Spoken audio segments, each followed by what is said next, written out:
Assalamualaikum warahmatullahi wabarakatuh. Apa kabar sobat sekalian? Jumpa lagi di channel Endarpol. Kali ini kita akan membahas berita hangat, yaitu setelah pertemuan Jokowi dengan Surya Paloh, ya Anies berpeluang bertemu Jokowi.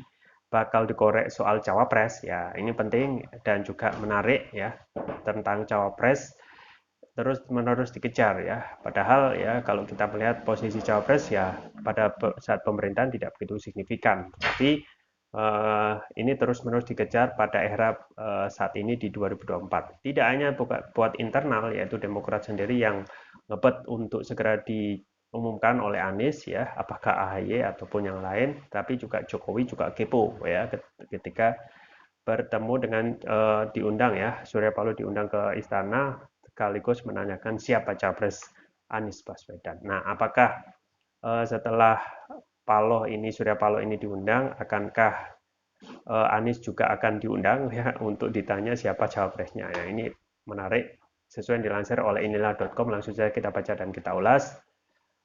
Bakal calon presiden ya. Bakal calon presiden capres dari Koalisi Perubahan untuk Persatuan KPP Anies Baswedan berpeluang bertemu empat mata dengan Presiden Joko Widodo. Jokowi. Peluang ini terbuka pasca pertemuan Ketua Umum Partai Nasdem Surya Paloh dan Presiden Jokowi Senin. Peluang itu bisa saja dan itu bagus, kata Paloh di Nasdem Tower Jakarta Selasa. Paloh sendiri mengungkapkan hal itu setelah ditanya awak media apakah dirinya menawarkan adanya pertemuan Anies dan Jokowi ketika berjumpa dengan orang nomor satu di Indonesia itu. Menurut Paloh, saat bertemu Jokowi, dia tak menawarkan mengenai pertemuan itu. Meski begitu, Presiden Jokowi sempat menanyakan siapa bakal calon wakil presiden bacawa pres yang mendampingi Anies. Namun, Paloh mengaku tidak mengetahuinya. Saya bilang saya belum mikirin itu, yang saya tahu urusan Pak Anies, ungkapnya. Ya, pinter ya. Paloh menegaskan suasana yang tenang tanpa ketegangan sejatinya dibutuhkan para elit politik bangsa jelang pemilu dan pilpres 2024. Para elit politik seharusnya bersikap lebih santai karena persoalan pilihan itu kembali ke diri masing-masing sebagai esensi demokrasi dalam berbangsa dan bernegara.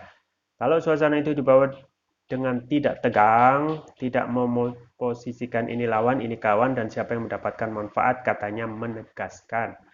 Kembali ke soal siapa bakal cawapres pendamping Anies Baswedan, Paulo menegaskan bahwa sosok tersebut harus bisa berperan seoptimal mungkin untuk membantu presiden. Sebelumnya Senin sore kemarin Ketua Umum Partai Nasdem Surya Paloh menemui Presiden Jokowi di Istana Kepresidenan Jakarta. Pertemuan tersebut berlangsung selama 1 jam lebih. Usai Jokowi melantik beberapa menterinya sekaligus mengganti sosok Menkominfo Johnny G. Plate. Ya itu ya sobat sekalian terkait dengan uh, cawapres yang terus-menerus dikejar-kejar ya, tidak hanya bukan dari uh, internal koalisi Anies ya, yaitu terutama Demokrat yang saat ini terus-menerus ngebet agar ada kepastian gitu ya untuk siapa yang akan dideklarasikan AHY kah atau yang lain ya. Kalau AHY itu tentu saja yang diinginkan oleh Demokrat. Tetapi bagaimana jika sosok cawapres itu dipilih dari tokoh di luar koalisi ya? Apakah AHY dan Demokrat ngambek dan akhirnya keluar? Nah, ini menjadi pertanyaan dan menjadi hal yang sangat berat bagi Anies nantinya jika cawapres yang nanti sering dikejar-kejar itu bukan AHY ya, yang dikhawatirkan tentu saja apakah Demokrat itu nanti akan tetap bersemangat atau tetap pada jalurnya untuk mendukung perubahan ya sesuai dengan uh, slogan perubahan dan persatuan. Nah ternyata itu juga menjadi hal yang sangat charming ya, menggiurkan untuk dikulik ya untuk istana gitu ya.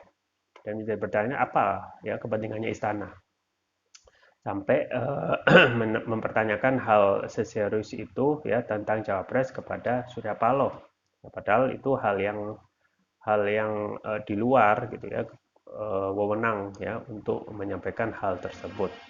Padahal kalau kita melihat ya posisi cawapres ini memang meskipun tidak signifikan terus-menerus dikejar ya sebagai suatu hal yang sangat menentukan ya seakan-akan menentukan.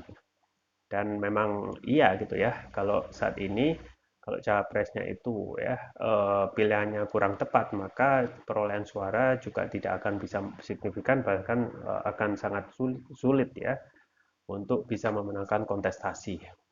Nah, kalau setelah itu ya kita ketahui tidak ada fungsi yang manfaat yang signifikan ya, peran signifikan dari cawapres ya. Misalnya kalau kita flashback bagaimana peran Kiai Ma'ruf Amin yang tidak begitu signifikan. Sebelumnya juga Yusuf Kala yang sebagai cawapres periode pertama Jokowi yang tidak signifikan ya, dan hanya sebagai apa namanya, penambah suara saja gitu ya pada saat kontestasi Pilpres.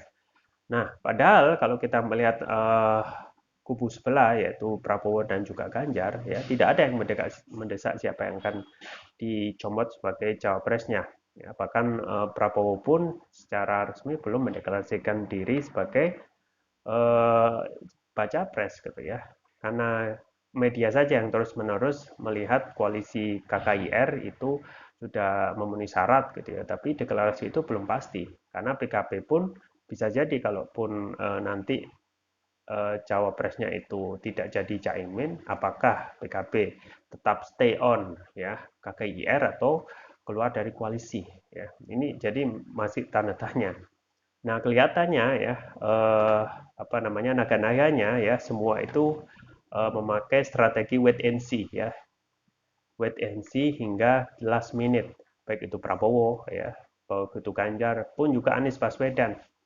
Karena apa namanya, mengumumkan dengan kondisi yang terburu-buru ya, kemungkinan ketika dibaca oleh lawan maka akan bisa ditebak gitu ya apa namanya, strategi tersebut ya. Maka yang paling aman memang di saat akhir saja, the last minute, yang itu tentu saja akan terus-menerus ya, kontestasi perkembangan dinamika ini akan terus-menerus diikuti dan akan terus menarik untuk ya dikulik siapa yang akan apa namanya, berkontestasi baca pres maupun bacawa pres dari Anies ya, apakah jadi AHY atau yang lain ya.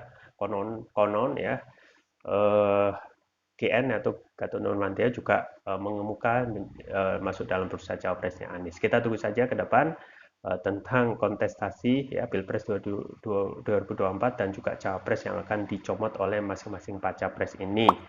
Itu saja yang bisa saya sampaikan. Semoga bermanfaat. Jangan lupa like, share, dan subscribe. Sampai jumpa lagi. Wassalamualaikum warahmatullahi wabarakatuh.